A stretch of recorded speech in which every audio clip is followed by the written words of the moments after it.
On the part of the Senate, the joint session is called to order. On the part of the House of Representatives, the joint session is called to order. Please rise for the singing of the Philippine National Anthem, to be led by the Samiwang Singers of Ilocos Norte. Bayang magiliw, peres ng silanganan, alam ng puso, sa dibdib mo'y buhay. Lupang hinirang, duyan ka ng magiting, sa mandulupi, di ka pasisigil, sa dagat at bundok, sa siwanan, sa langit mong bakaw, may nilagang tula at awit sa paglayang minamahal. Ang kislap ng watawat mo'y tamo, ay nanagniningning, ang bituin at araw ng kailan, pang may di magdidilim, lupa ng araw narwal, ating pagsinta, buhay ay langit sa piling mo. Aming ligaya dapat may mga api, ang mamatay ng dahil sa'yo.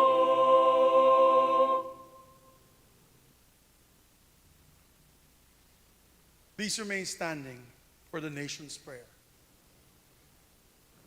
Aming manlilikha, tagapagbigay buhay at liwanag ng sangkatauhan.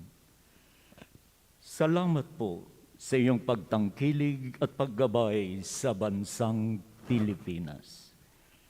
Salamat po sa kalayaang magtipon tulad ngayon ayon sa talaga ng aming saligang batas. Salamat po na kami dahil sa kabayanihan, pagsisikap at sakripisyo ng aming mga ninuno at mga bayani ay nabuo upang maging isang bansa at isang malayang demokratikong republika. Walhamdulillahi Rabbil Alamin. Pagpalain niyo po ang aming pagtitipon ngayon upang aming dinggin, liwanagan at suriin ang kalagayan ng bayan, ang state of the nation. At upang italaga sa inyong gabay at tangkilik ang mga magiging hakbangin ng pamahalaan sa pangunguna ng aming Pangulo, Ferdinand Romualdez Marcos Jr. Biyayaan niyo po kami, mga mamamayan at mga namumuno, ng patuloy at tumitibay na pagkakaisa, pagtutulungan at pagmamahalan bilang pagsunod sa inyong mabuti at magandang kalooban.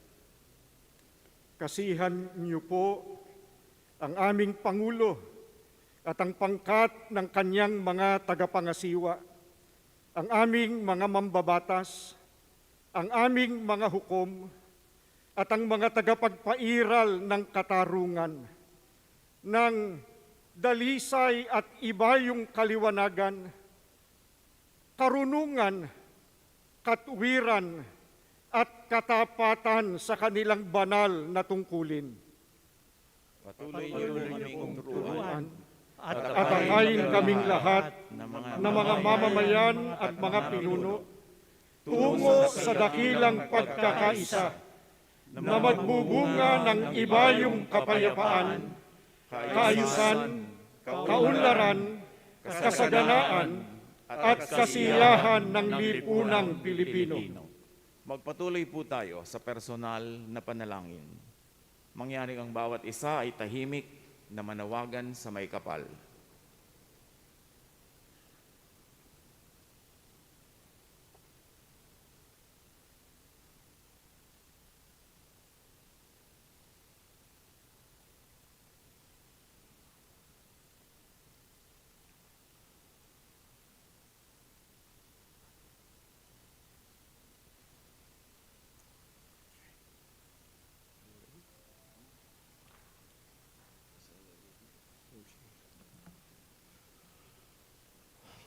ladies and gentlemen, honorable members of the Congress of the Philippines, His Excellency Ferdinand Romualdez Marcos Jr., President of the Republic of the Philippines.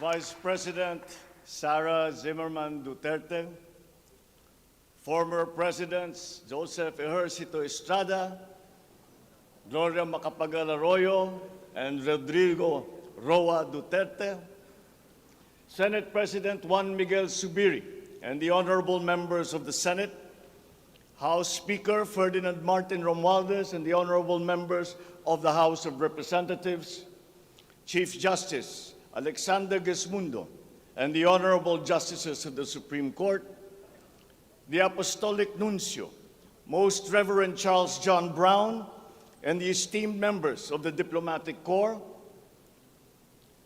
the honorable members of the Cabinet, our First Lady, Luis Araneta Marcos, and our children,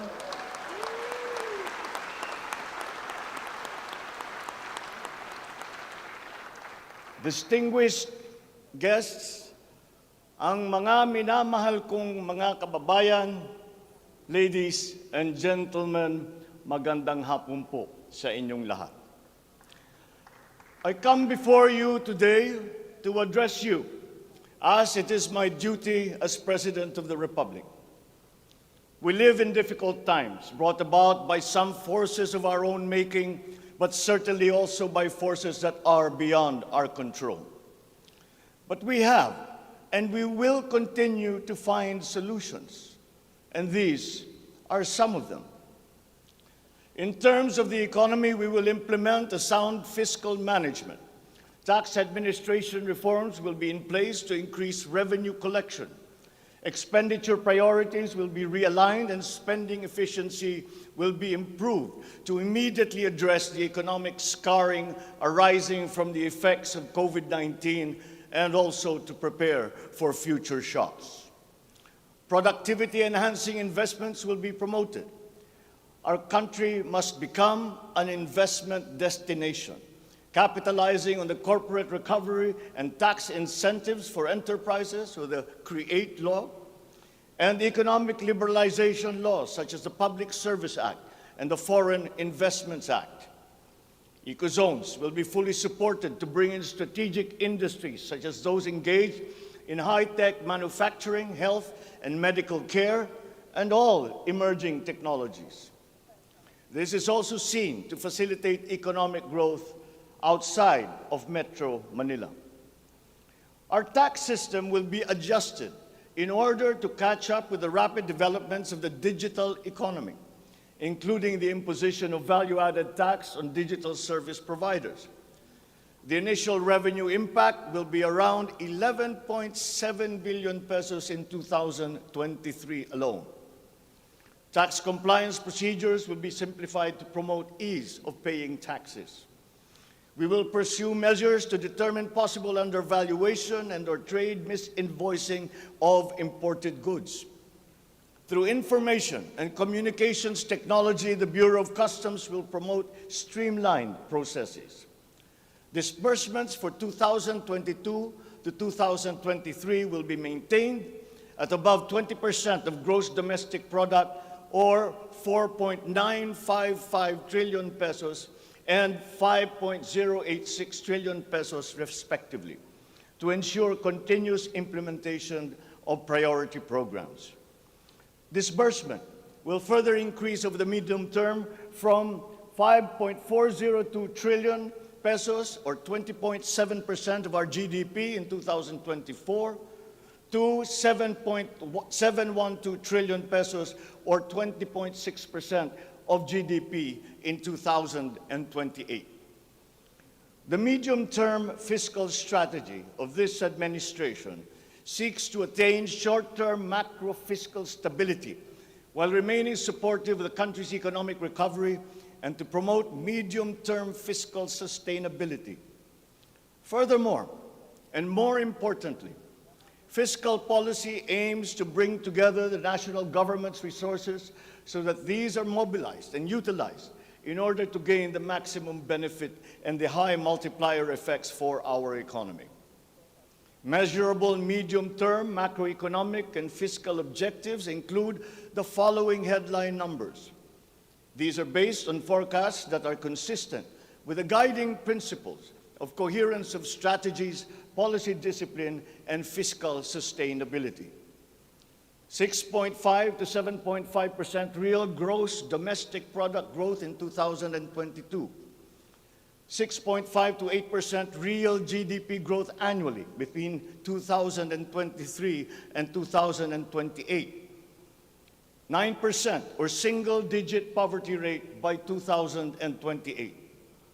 3% national government deficit to GDP ratio by 2028. Less than 60% national government debt to GDP ratio by 2025. At least $4,256 income per capita and the attainment of upper middle income status by 2024. The aforementioned headline goals summarize the objectives of this medium-term fiscal strategy being submitted to Congress for its adoption and concurrence to the concurrent resolution by the Senate and House of Representatives. Once adopted, the MTFF will become an anchor for the annual spending and financing plan of the national government and Congress when preparing the annual budget and undertaking related appropriation activities.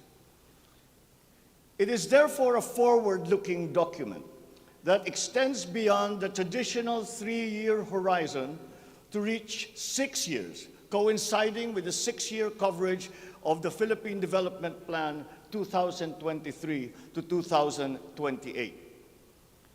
The MTFF also promotes transparency and credible commitment to pursue the indicated socio-macroeconomic goals that optimize the government budget.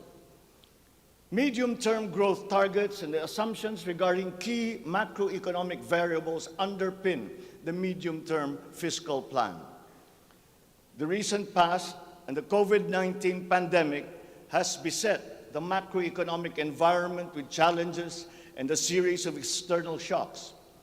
Inflation has accelerated in recent months due largely to significant increases in international prices of oil and other key commodities.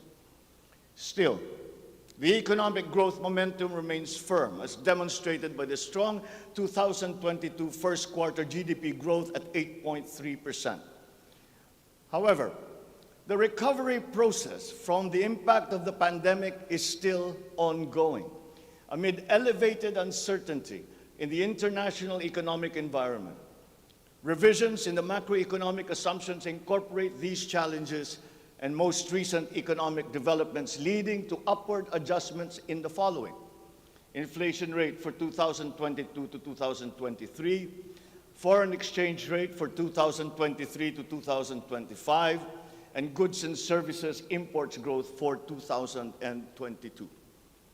The economy is expected to grow by 6.5 to 7.5% this year as we continue to reopen the economy while considering the recent external developments.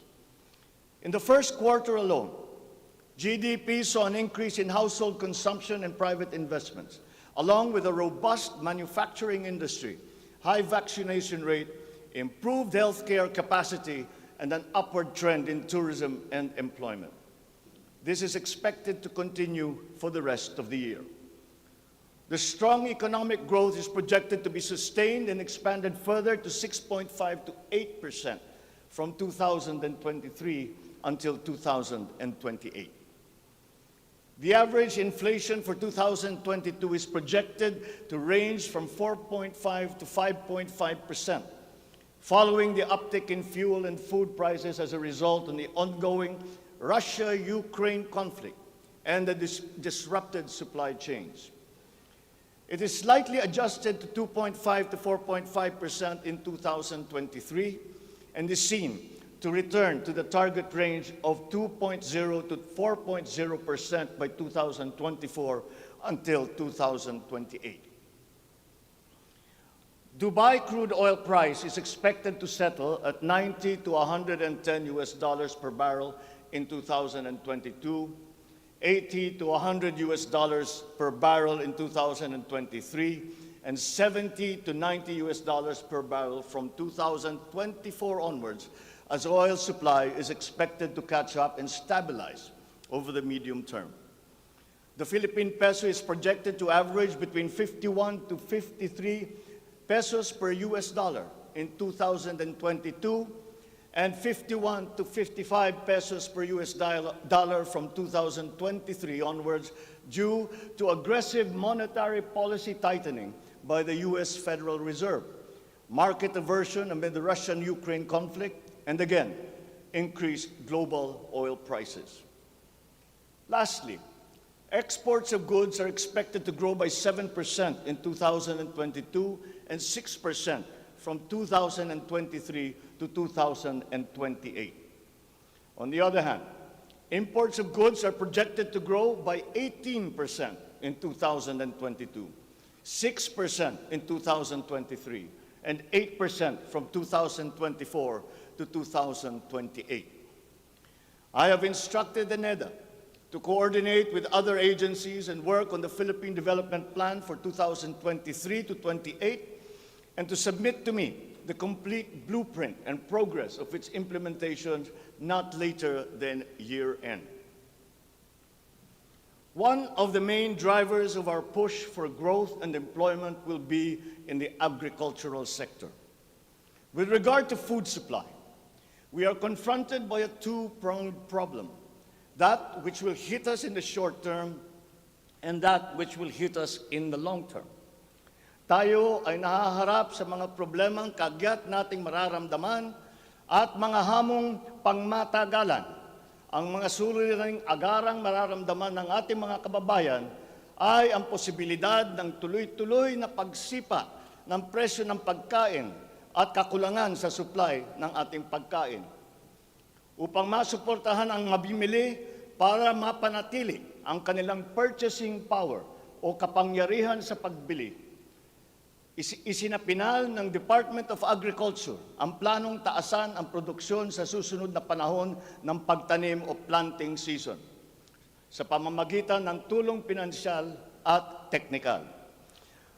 Magbibigay tayo ng pautang habang mas ilalapit natin sa sektor ng agrikultura ang hindi gaanong mahal na farm inputs na bibilhin na ng bulto ng gobyerno.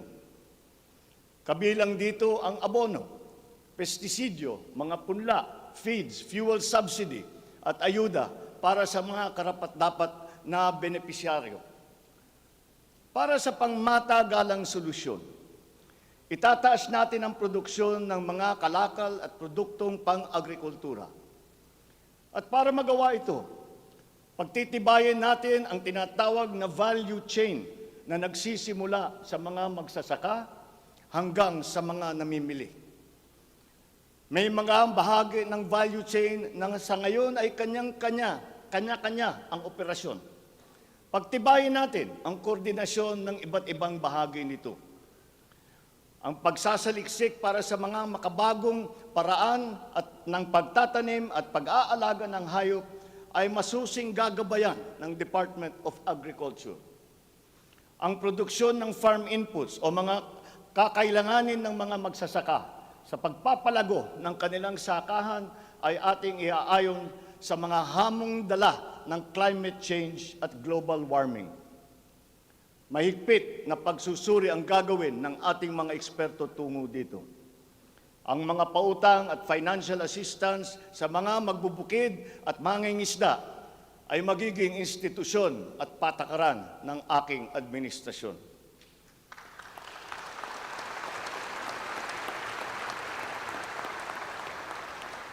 Ipapaprioridad natin ang modernisasyon ng mga sakahan sa pamamagitan ng mga makabagong teknolohiya para sa ating mga magsasaka. Atin palalawakin ang mga palaisdaan, babuyan at manukan. Lahat ng ito gagamitan ng siyensya para tumaas ang produksyong agrikultural.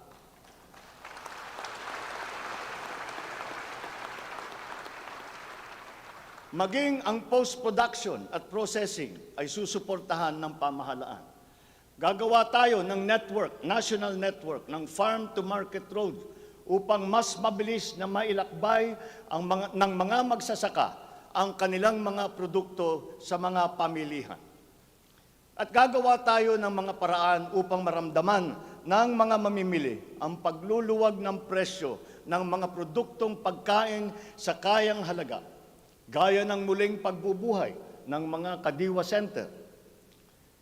Hindi ito magagawa sa isang araw. Hindi magagawa sa isang buwan o isang taon lamang. Ngunit, kailangan na natin simulaan ngayon.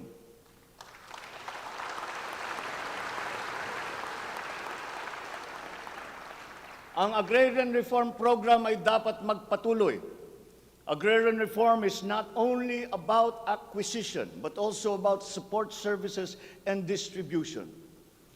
To assist this, I intend to issue an executive order to impose a one-year moratorium on the payment of land amortization and interest payments.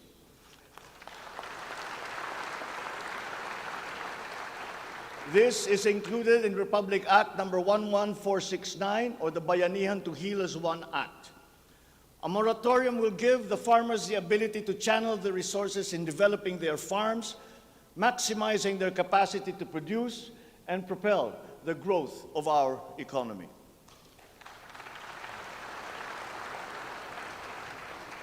Civil society organizations also support this because it will unburden the farmers of their dues and be able to focus on improving farm productivity.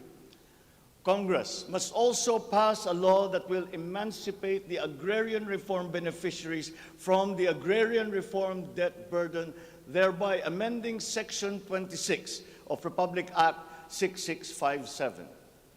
In this law, the loans of agrarian reform beneficiaries with unpaid amortization and interest shall be condoned.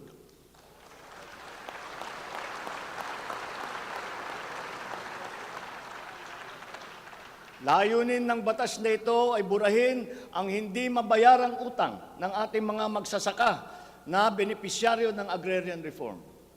Agrarian reform beneficiaries who are still to receive their awarded land under the Comprehensive Agrarian Reform Program shall receive it without any obligation to pay any amortization.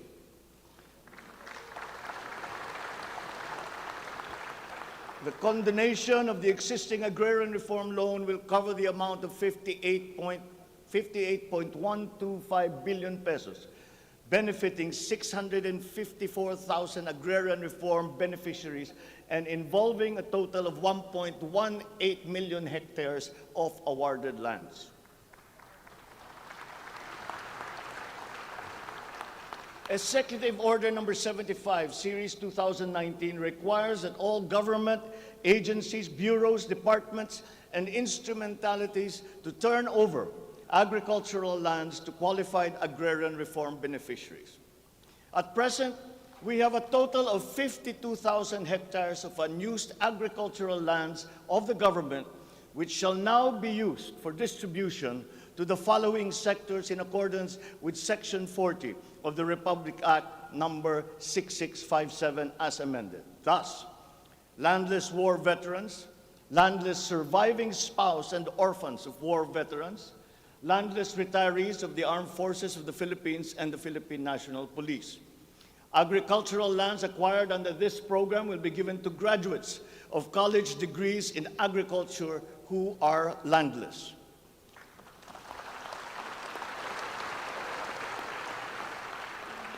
The call of the times is for the infusion of fresh and new blood in the agricultural sector. We need a new breed of farmers equipped with modern agricultural technology able to engage in sustained scientific farming that will not only increase farm yields, but also resilience in the face of climate change.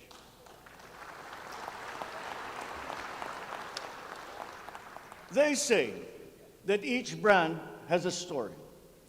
As for the Filipino brand, ours is deeply rooted in our rich cultural heritage, and the tourism sector plays an invaluable role in the promotion of the Filipino brand. Tourism is not only an important economic development tool, but the abundance of opportunities that the sector creates in terms of regular employment and even job creation at the grassroots level is undeniable. To boost our tourism industry, we will first and foremost make basic developments, such as road improvements for easier access to tourism spots. We will also upgrade our airports and create more international airports to help decongest the bottleneck in the Manila airport. We will also make it more convenient for travelers to go around the country, even to remote areas, to help promote undiscovered tourist spots. This program will be led by the Department of Tourism together with the Department of Public Works and Highways.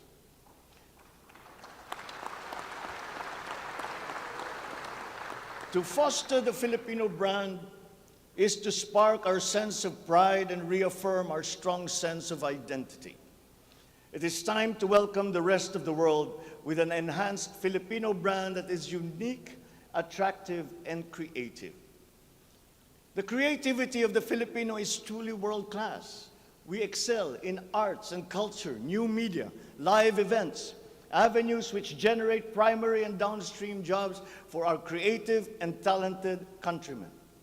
Unfortunately, ang mga hanap buhay na ito ang unang pinadapa ng pandemya at ang pinakahuli namang makabalik sa normal.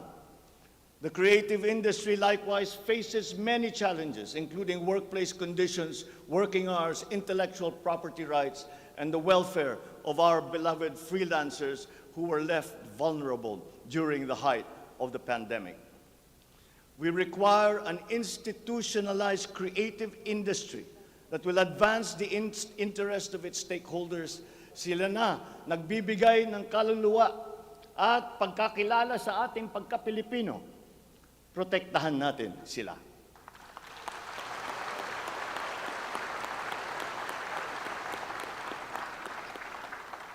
The Department of Social Welfare and Development has a large part to play in all of this. Magpapatuloy ang ating pagkalinga sa ating mga kababayan na lubos na nangangailangan. Hindi po natin sila pababayaan. Mangunguna sa pag-aagapay sa kanila ang Department of Social Welfare and Development. Utos ko sa DSWD ang mabilis na pagtugon sa pangangailangan ng mga biktima ng kalamidad at mga iba't ibang krisis. Ang mga field office nila ay inatasan na maagang maglagak ng family food packs at non-food essentials sa mga LGU, bago pa man manalasa ang anumang kalamidad. Magdadagdag tayo ng mga operation center, warehouse at imbakan ng relief goods, lalo na sa mga malalayong lugar na mahirap marating. Titiyakin natin na maayos ang koordinasyon ng DSWD at Department of Human Settlements and Urban Development nang sa ganon madali ang pagpatupad ng Emergency Shelter Assistance Program para sa mga biktima ng kahit anong kalamidad.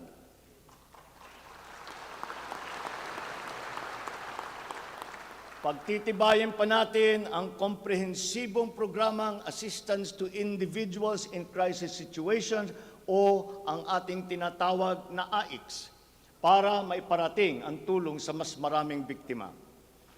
Hindi natin papahirapan ang mga biktima ng krisis na dudulog sa ahensya.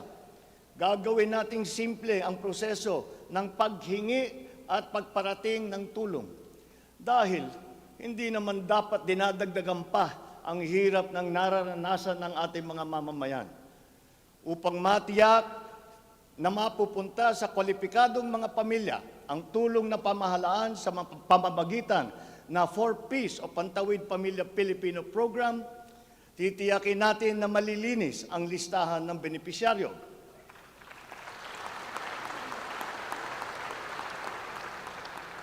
Higit na sa 1 milyong pangalan na ang nakapag-graduate na sa listahan. At nagagalak akong mabatid na sila ay nakakatayo na sa kanilang sariling paa. Kaugnay nito ay inutusan ko ang DSWD na pag-ibayuhin pa ang pagrepaso ng listahan upang maitutok ang pamimigay ng sapat na ayuda sa mga lubos na nangangailangang pamilya. Magpapatuloy ang supplemental feeding program para sa mga bata sa child development centers at supervised neighborhood play at lalo pa nating palalawakin sa taong 2023. Hindi rin natin nakakalimutan ang mga solo parents at mga nanay na nahiwalay sa kanilang mga mister dahil sa karahasan. Pagtitibayin natin ang programa sa violence against women and their children. Kabilang na ang counseling para sa mga biktima, katuwang ang ating mga LGU. Tiyakin natin na sapat ang pondo sa halos 70 residential care centers at 7 non-residential care centers para sa vulnerable sectors at persons with disabilities na sumisilong dito. Sa ating sitwasyon ng pangkalusugan, nariyan pa rin ang banta ng COVID-19. Lalo't may mga nadidiskubring bagong variant ng coronavirus. Pero hindi na natin kakayanin ang isa pang lockdown. Wala na tayong gagawing lockdown.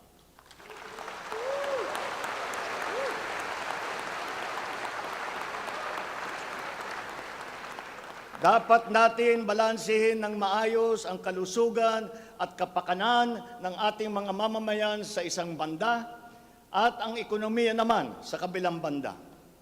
Nakikipagtulungan ang iba't ibang ahensya ng pamahalaan sa pag-monitor sa mga COVID-19 hospital admission upang makatiyak tayo na may sapat na kapasidad ang ating healthcare system at maiwasan ang pagsipa ng bilang ng nagkakasakit. Patuloy din ang ating vaccine booster rollout para sa ating pangkalahatang depensa.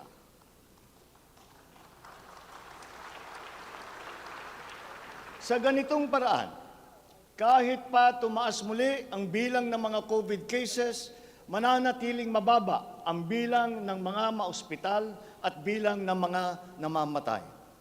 Sa pamamagitan nito, unti-unti rin tayong masasanay na nariyan ang virus pero hindi na seryoso ang banta sa ating buhay.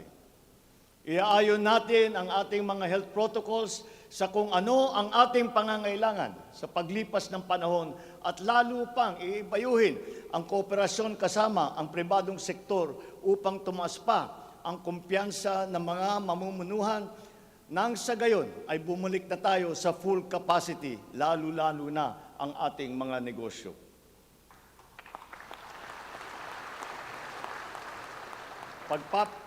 Pagbubutihan pa natin ang pagpapakalat ng tamang impormasyon ukol sa COVID, kasama ang kahalagahan ng bakuna. Mananatili muna sa ngayon ang alert level system natin. Pinapag-aralan natin ang ibang paraan ng klasifikasyon upang mas babagay sa kasalukuyang sitwasyon, lalong-lalo na sa pagbabago ng COVID. Sa pakikipagtulungan ng Kongreso, itatatag natin ang ating sariling Center for Disease Control and Prevention at ang isang Vaccine Institute.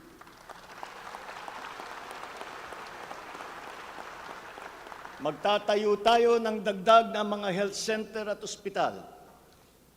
But beyond the issues that the pandemic has brought, the need for a stronger healthcare system is self-evident. We must bring services, medical services to the people and not wait for them to come to our hospitals and healthcare centers. Napakinabangan natin ng husto ang malalaking specialty hospital gaya ng Heart Center, Lung Center, Children's Hospital at National Kidney and Transplant Institute. Kaya maliwanag na hindi lang dapat dito sa National Capital Region kundi maging sa ibang parte ng bansa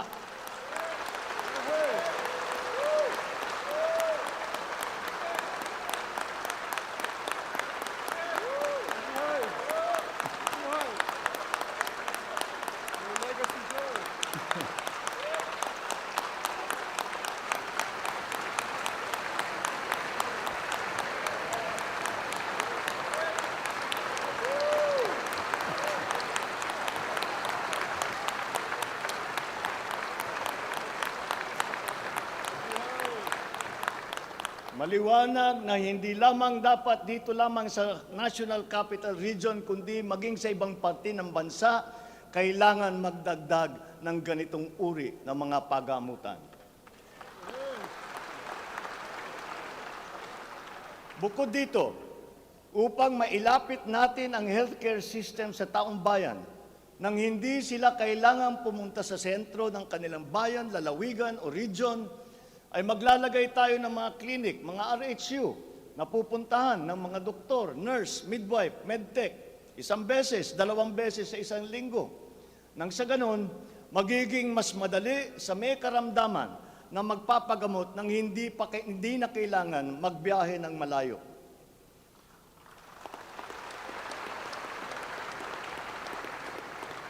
One of the cornerstones of a strong healthcare system is the provision of competent and efficient medical professionals.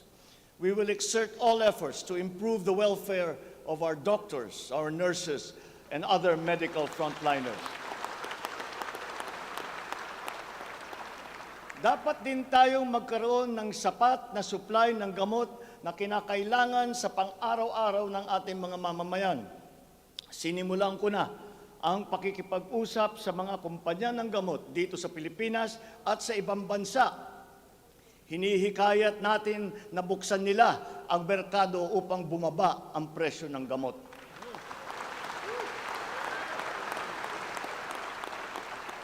Halimbawa, kung mas marami ang mas murang generic o hindi branded na gamot sa merkado, mas bababa rin ang presyo dahil sa kompetisyon. Ang Department of Trade and Industry ay nakikipag-usap sa mga interesadong manufacturer ng generic drugs na papasok sa ating bansa. Inuutusan ko naman ang Philippine Competition Commission na pantay-pantay dapat at walang kartel sa hanay ng mga pharmaceutical companies.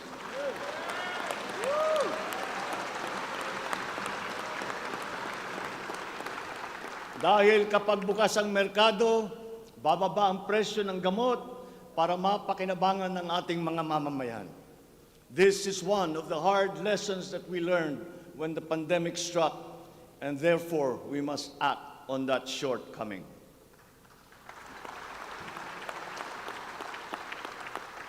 In the educational sector, I believe it is time for our children to return to full face-to-face classes once again.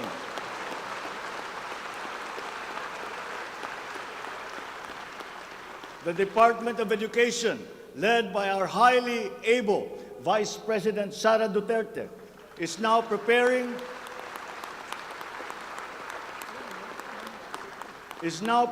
for its implementation in the upcoming school year, with utmost consideration for the safety of students as we are still in the middle of the COVID-19 pandemic. We must ensure that our classrooms are safe for teachers, for students, and the entire academic community when they return to face-to-face classes. We continue to encourage everyone to get their booster shots in preparation for the resumption of in-person classes. This is one of the reasons I have directed the Department of Health and the Department of Interior and Local Government to undertake another rollout of booster shots.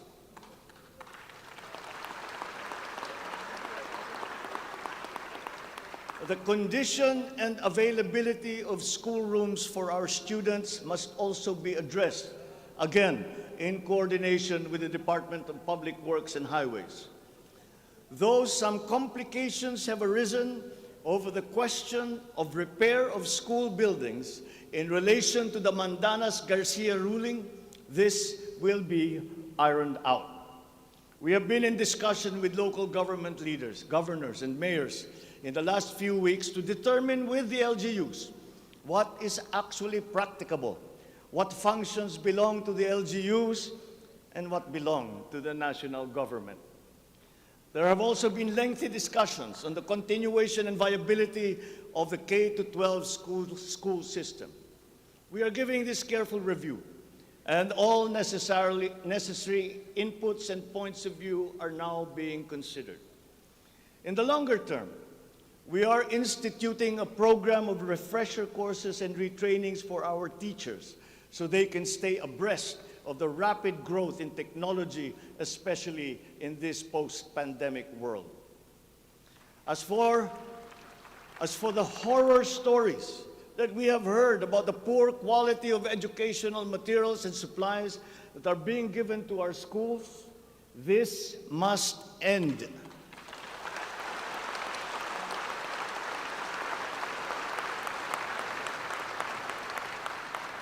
Our children must always be equipped with the best that we can provide. Ang edukasyon ay ang tangi nating pamana sa ating mga anak na hindi mawawaldas. Kaya anumang gastusin sa kanilang pag-aaral ay hindi tayo nagtitipid. Hindi rin tayo nagtatapon. And once again, I am not talking about history or what is being taught. I am talking about materials that are necessary for effective teaching in this day and age. Children now need connectivity to the internet. They need devices to use. They need computers, educational tools.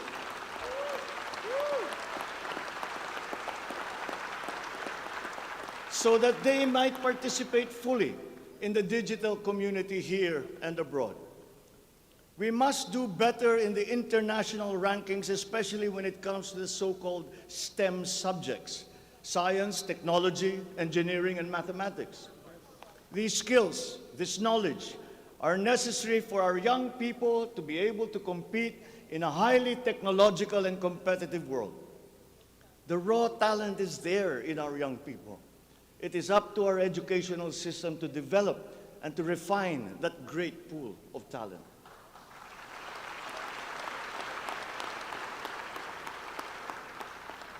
Foreign employers have always favored Filipino employees because of our command of the English language. This is an advantage that we must continue to enjoy. The internet has now become the global marketplace, not only for goods, services, but also for ideas, even extending to our own personal interactions. And the language of the internet, for better or for worse, is English. Therefore, the question of our medium of instruction must be continuously re-examined to maintain that advantage that we have established as an English-speaking people.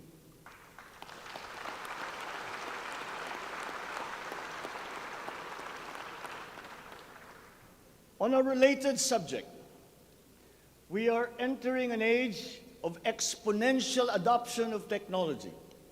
It is the fourth industrial revolution. This will be characterized by the infusion of technology into almost every facet of our lives. Breakthrough technologies in the areas of quantum computing, artificial intelligence, nanotechnologies, the Internet of Things, robotics, self-driving electric vehicles, 3D printing, virtual and augmented realities, among others, that will radically transform the way business is done. The scale and the speed at which these innovations are introduced universally into our everyday lives and activities is unprecedented in our recorded history. We cannot stand idly by. The mission of our Department of Information and Communications Technology is to identify and utilize these innovations to improve governance. It has the daunting task now of transforming our government into an agile bureaucracy that is responsive to the needs of the public. Provide good and solid data to ensure informed decision-making. as well as allow secure and seamless access to public services. The voluminous records stored in the government warehouses and archives have to be digitized. Those that are already stored in various inventories of data should be harmonized and shared across departments and agencies. Needless to say, these have to be kept in large data centers that are secure yet accessible.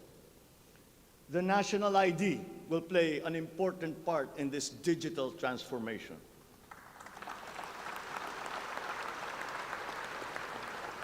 For citizens to be able to seamlessly transact with government, their identity must be easily verifiable. We expect to issue 30 million physical IDs and 20 million digital IDs by the end of this year. The target is to accomplish the issuance of about 92 million IDs by the middle of next year. As the world moves into rapid digitalization, the digital divide will become more pronounced. The depth and breadth at which these technologies will be transformative in our lives is fully expected. This will open new opportunities for the creation of wealth, but will also likely create inequalities. Hence, universal connectivity will be a vital component in order to ensure that no citizen is left behind.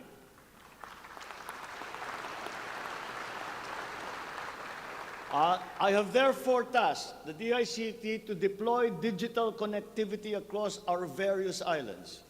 This will be done through the implementation of the National Broadband Plan, the Common Tower Program, connecting our geographically isolated and disadvantaged areas via our Broadband ng Masa project.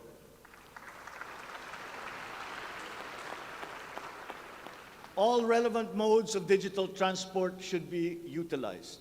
These may be through a combination of terrestrial or submarine fiber optics, wireless, and even satellite technology.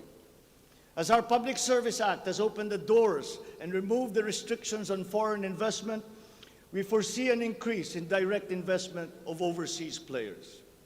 This will translate into better quality, availability, and affordability of telecommunications services all over the country. We come now to infrastructure. The backbone of an economy is its infrastructure. The infrastructure program of the Duterte administration must not only continue, but wherever possible, be expanded.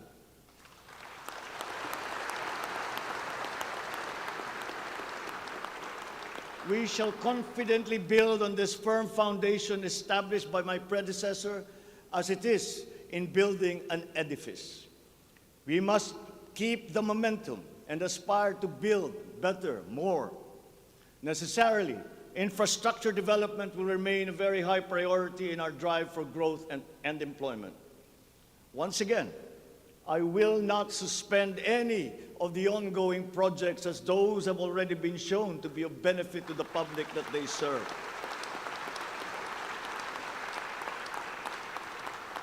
We will continue to study the proposals that have been made. Infrastructure development spending will be sustained at 5 to 6% of GDP. The planned expansion of infrastructure projects, I believe, would be possible if we continue to encourage the participation of the private sector in the development of our programs. Public-private partnerships, or PPPs, hold great potential for that expansion, for infrastructure development, and for innovation. Our infrastructure development is of primary importance, as it is a necessary element to improve many other sectors, to include agriculture, tourism, general economic activity, and even to governance. It is my belief also that we have missed some great opportunities to develop our rail transport system. It is clear in my mind that railways offer great potential, as it continues to be the cheapest way of transporting goods and passengers. We can build upon already existing lines by modernizing these old railway systems. There are dozens of railway projects on the ground, above the ground, below ground, not just in Manila, but in other regions, at various stages of implementation and with a combined cost of 1.9 trillion pesos. This administration is committed to finish building the current portfolio of investments, approved railway projects such as the North-South Commuter Railway System, the 33-kilometer Metro Manila Subway Project, the 147-kilometer North-South Commuter Railway System, the 12-kilometer LRT-1 Cavite Extension, the 23-kilometer MRT-7, and the common station that will connect LRT-1, MRT-3, and MRT-7. And beyond NCR, larger-scale railway systems like the 102-kilometer Mindanao Railway Project,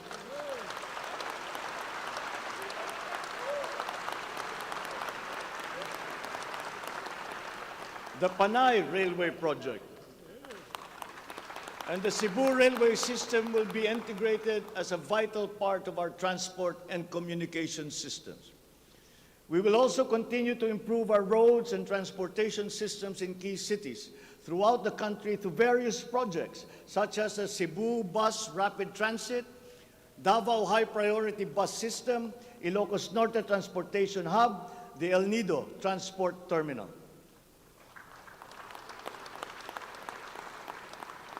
My order to the Department of Transportation, or DOTR, is really very simple.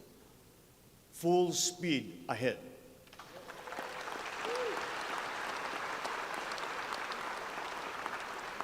Improving our railway system, along with modernizing existing airports and seaports, will maximize our strategic location in the Pacific and connect our many islands.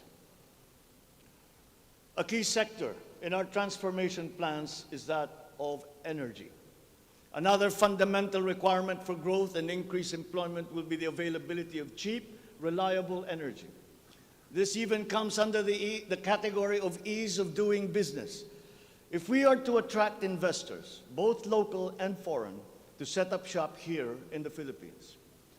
At present, our demand for energy far exceeds our reliable supply. We must increase the level of energy production. We must look at every possible option that would be appropriate for the Philippine situation. There is some room to expand our present power supply through existing power sources, but this is only to a very limited extent. We must build new power plants.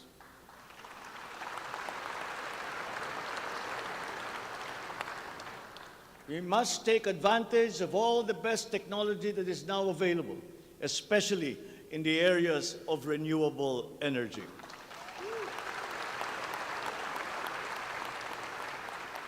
Our search for new power sources should always be with an eye to improving the mix of the energy supply between traditional and renewable sources. The technology on renewable energy is progressing rapidly, and many of these technologies are appropriate for the Philippines. We have already begun windmill power. We are now expanding very quickly our solar power production.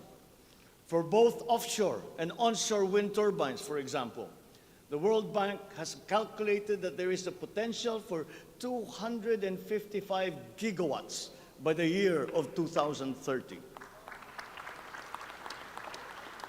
Solar power has steadily increased its efficiency in converting sunlight to electrical power, which is particularly attractive for the Philippines. Because unlike wind power, solar power is practical almost everywhere in the Philippines all year round. In the move to lowering our carbon footprint caused by energy production, our advancement to renewables will have a lead time. In the interim, natural gas will hold the key. We will provide investment incentives by clarifying the uncertain policy in upstream gas, particularly in the area close to Malampaya. This requires clarification of the processes and review of service contracts policy. I believe that it is time also to re-examine our strategy towards building nuclear power plants in the Philippines.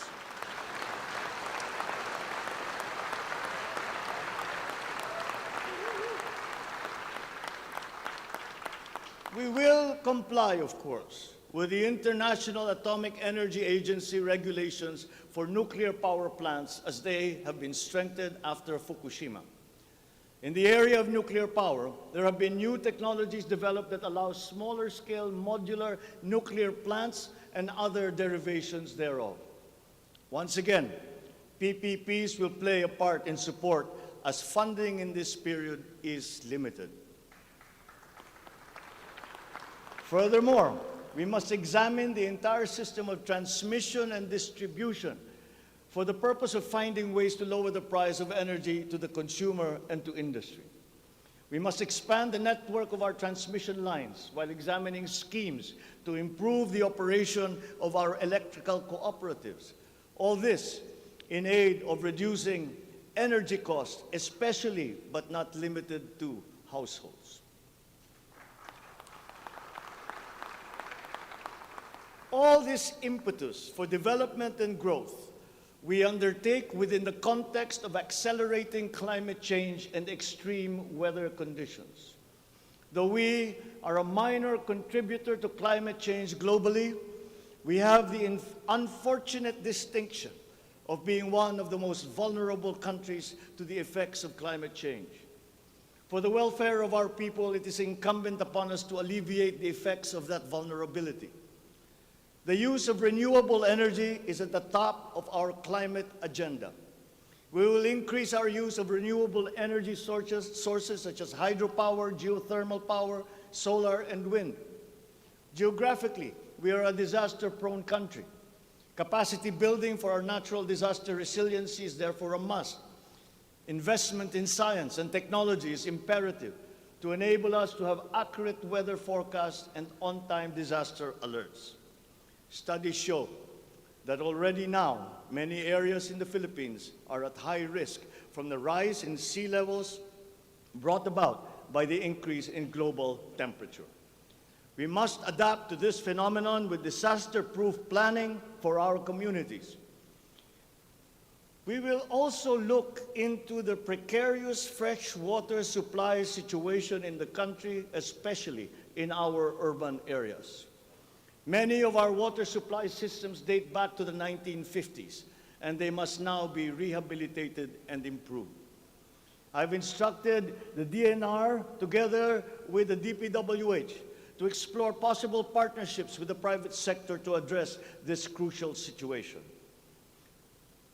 The Philippines has excellent laws on the environment, but we have to guarantee that these laws are properly enforced.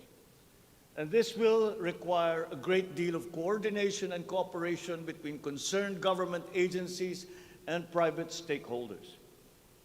Companies who exploit our natural resources must follow the law. We all have the responsibility to preserve this earth, for we are but custodians, and we will pass on this great treasure to future generations.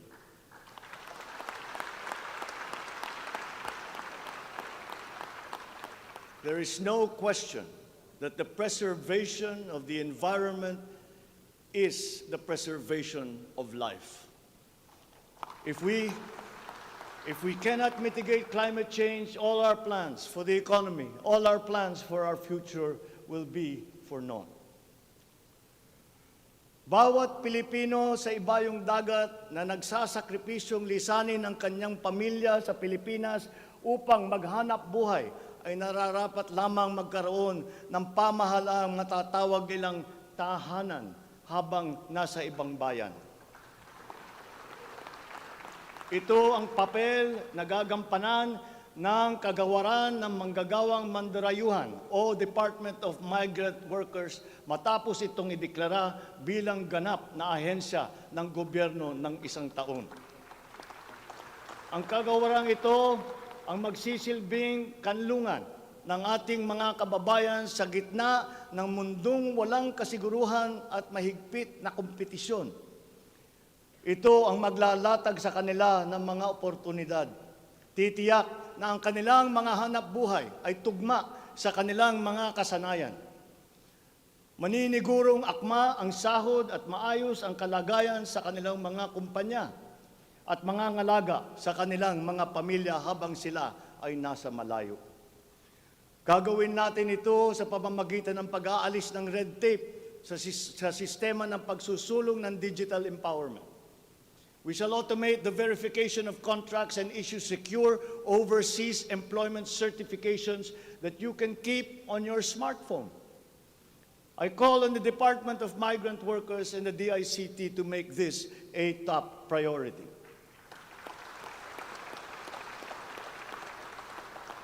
Tinatawagan ko rin ang Department of Foreign Affairs na makipagtulungan sa Department of Migrant Workers na tiyakin ang lahat ng mga diplomatic post ay tutulong na agarang maibalik sa trabaho ang mga ating mga overseas Filipino workers na nawalan ng hanap buhay nitong nakalipas na ilang taon. Mula sa 3 buwan ay gagawin na lang nating 3 linggo para sa isang dayuhang employer na iproseso ang mga papeles ng Pilipinas, ng Pilipinong nais nitong kunin bilang empleyado. Aatasan din natin ang kagawaran ng gawing simple, ang komplikadong handbook ng mga tuntunin at regulasyon para sa mga OFW. Nang sa gayon ay maging maalwan ang mga transaksyon may kinalaman sa kanilang pangingibang bansa. Mula sa handbook na may 240 seksyon, ay gagawin nating pamphlet na lamang na hindi hihigit sa 100 pahina. Mahirap na nga ang buhay. Kaya naman, ayaw pa natin makitang lalo pang nahihirapan ang ating mga manggagawang mandarayuhan sa pagtupad sa kanilang mga pangarap. Para sa mga kababayan nating naiipit sa kaguluhan, inaabuso at nanganganib ang buhay, ikinagagalak kong sa ilalim ng aking pamumuno ay ilulunsad natin ang One Repatriation Command Center o ORCC. Ilalaan natin ang isang social media platform ng Department of Migrant Workers at ang hotline upang matulungan agad at maligtas sila mula sa mas higit na kapahamakan. Noon, nangungutang pa ang isang ina ng bawat OFW upang sumakay ng barko para pumunta sa Maynila at mangatok sa iba't ibang ahensya para mapauwi ang anak na inaapi. Ngayon, kami na ang tatawag sa mga magulang ng OFW para sabihin sa kanila ang petsa kung kailan nila mayayakap at makakapiling ang kanilang mga anak.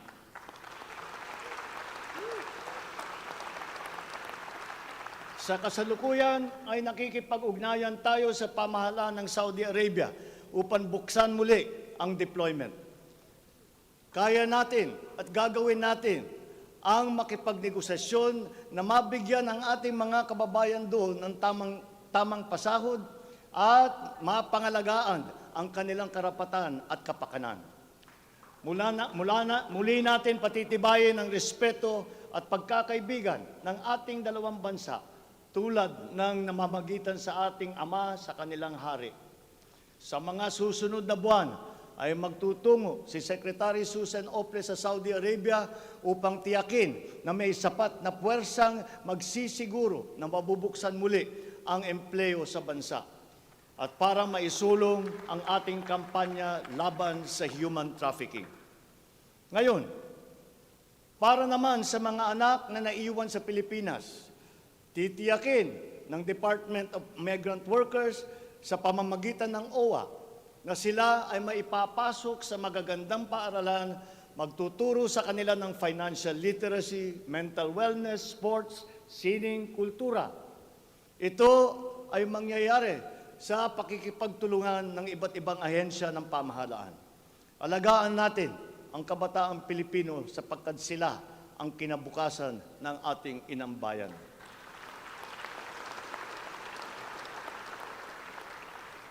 Sa ating mga kababayan na nasa ibang bansa, you deserve a home in government, not only for the money that you send home, but you are not cold tools of the economy. You deserve it for your sacrifices, for our country and your perseverance and excellence in the global arena. You OFWs represent the fighting faith of the Filipinos as a nation and as a people. Let us transform your overseas journey into inspirational stories for all time. Thanks to you, our dear legislators, and of course to the man every OFW now refers to as their tatay, President Rodrigo Duterte. You passed the law that created this new home for our OFWs.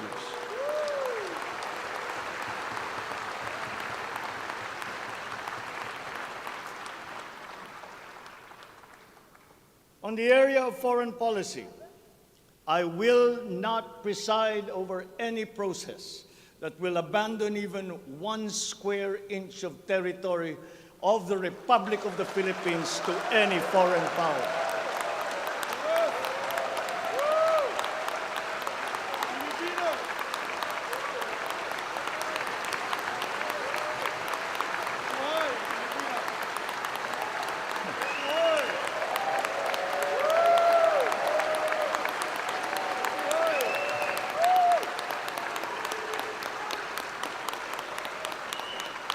With respect to our place in the community of nations, the Philippines shall continue to be a friend to all, an enemy to none. The Philippines has always been open and welcoming to all our foreign friends and visitors. That is our worldview. That is our culture. But let me be clear. We are very jealous of all that is Filipino.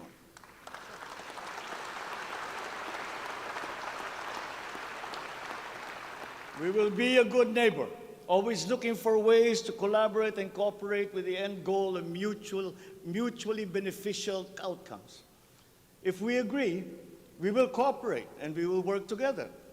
And if we differ, let us talk some more until we develop a consensus.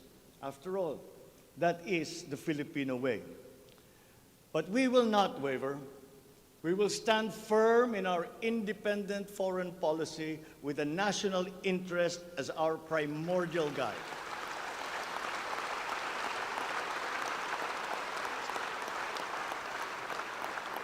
We commit to maintaining good relations with the rest of the world. As a matter of fact, it is my sincere belief that the need for strong bonds and collaboration among nations emerges in the direst of times, such as in a pandemic. The partnerships and alliances that we make with all will provide stability that all nations will need as we emerge into this new global economy. The Philippines will continue to promote stronger and multifaceted relationships with all our partners around the world. We are, in fact, grateful for the messages of support and offers of help that we have received from many of our friends in the international community.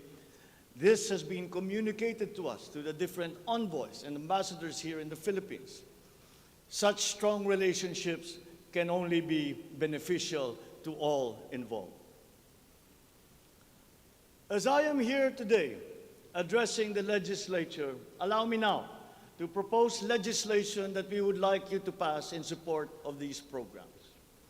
1, National Government Right-Sizing Program, a reform mechanism that seeks to enhance the government's institutional capacity to perform its mandate and to provide better services while ensuring optimal and efficient use of resources.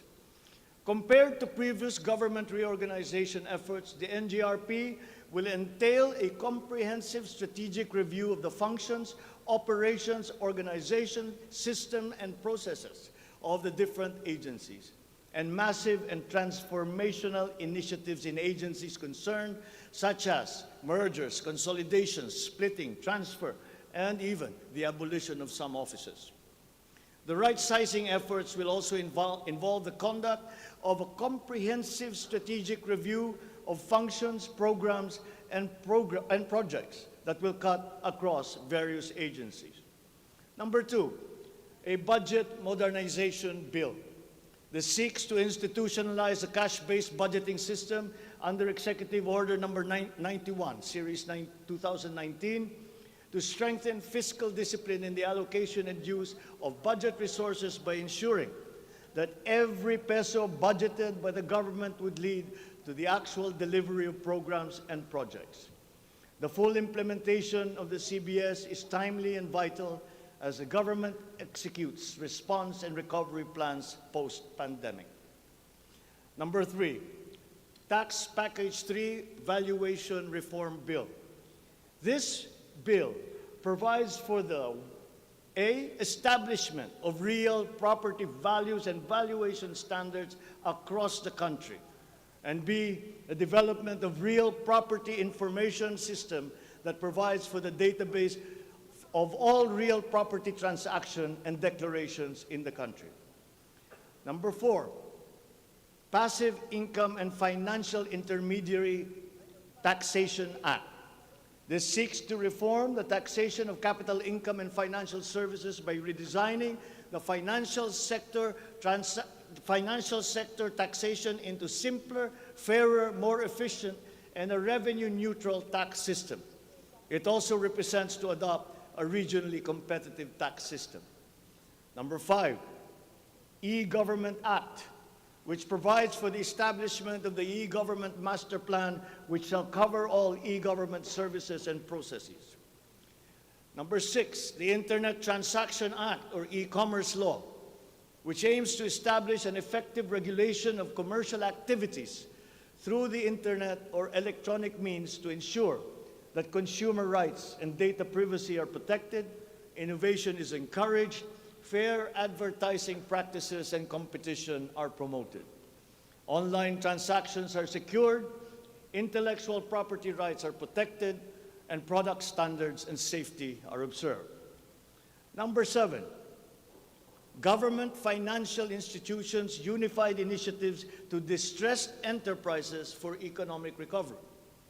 This seeks to provide financial assistance to distressed enterprises critical to economic recovery through programs and initiatives to be implemented by the Land Bank of the Philippines, the Development Bank of the Philippines, and the Philippine Guarantee Corporation for purposes of addressing liquidity or solvency problems of MSMEs and strategically important industries to encourage their continued operation and maintain employment.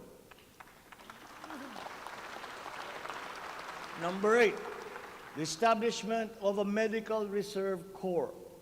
Establishes a Medical Reserve Corps under the Health and Emergency Management Bureau of the DOH.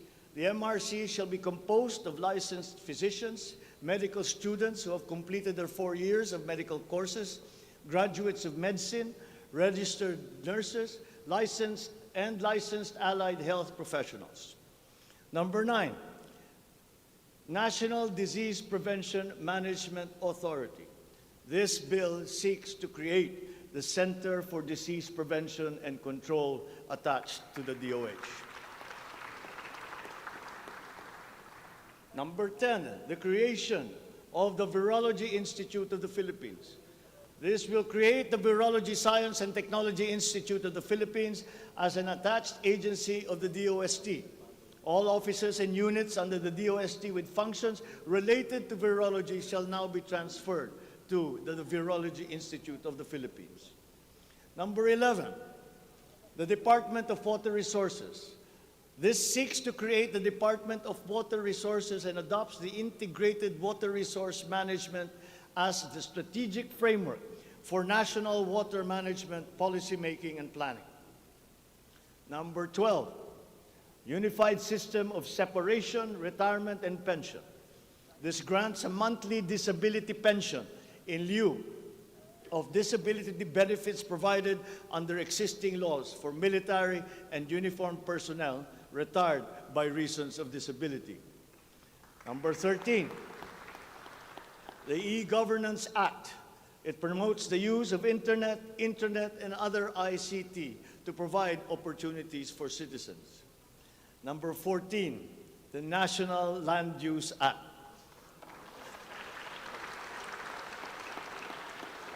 This will provide for a rational and holistic management and development of our country's land and water resources, hold owners accountable for making these lands productive and sustainable, strengthen the LGU to manage ecological balance within its jurisdiction. It also provides for land use and physical planning framework as a mechanism in determining policies and principles to implement this legislative measure. Number 15, the National Defense Act. This seeks to amend the antiquated National Defense Act of 1935 to provide for a change in the military structure of the armed forces of the Philippines that is more responsive to current and future non-conventional security threats to the country's territorial integrity and national sovereignty. Number 16, Mandatory Reserve Officers Training Corps and National Service Training Program. This seeks to reinstitute the ROTC program as a mandatory component of senior high school programs, grades 11 and 12, in all public and private tertiary level educational institutions. The aim is to motivate, train, organize, and mobilize students for national defense preparedness, including disaster preparedness and capacity building for risk-related situations. Number 17, enactment of an enabling law for the natural gas industry. This seeks to foster the development of the midstream natural gas industry in a bid to strengthen Philippine energy security by diversifying the country's primary sources of energy and promoting the role of natural gas as a complementary fuel to variable renewable energy. Number 18, amendments to the Electric Power Industry Reform Act, or EPIRA. This aims to improve the implementation of the law's provisions and enhance its effectiveness to address the high cost of electricity, alleged market collusion, and insufficient power supply. The bill seeks to restructure the Energy Regulation Commission to foster accountability and improve the Commission's government system that would ensure consumer protection and in enhancing competitive operation of the electricity market. Number 19, amendments to the Build, Operate, Transfer law. This seeks to improve the implementation of the public-private partnership program and to be able to direct the desired outputs and outcomes in line with the strategic development targets of the country. Specifically, the amendments seek to, 1, address the ambiguities in the existing law, 2, address the bottlenecks and challenges affecting the implementation of the PPP program, and 3, foster a more competitive and enabling environment for PPPs. To my fellow Filipinos, ang aking mga minamahal na kababayan, batid ko na hindi madali ang ating pinagdaraanan sa nakaraang higit na 2 taon. Alam ko rin na ang bawat isa sa inyo ay ginagawa ang lahat ng inyong makakaya upang patuloy na harapin ang lahat na pagsubok sa kasalukuyan. I do not intend to diminish the risks and the challenges that we face in this turbulent time in global history. And yet, I see sunlight filtering through these dark clouds. We have assembled the best Filipino minds to help navigate us to this global crisis that we are now facing. We will endure. Let our Filipino spirit ever remain undimmed.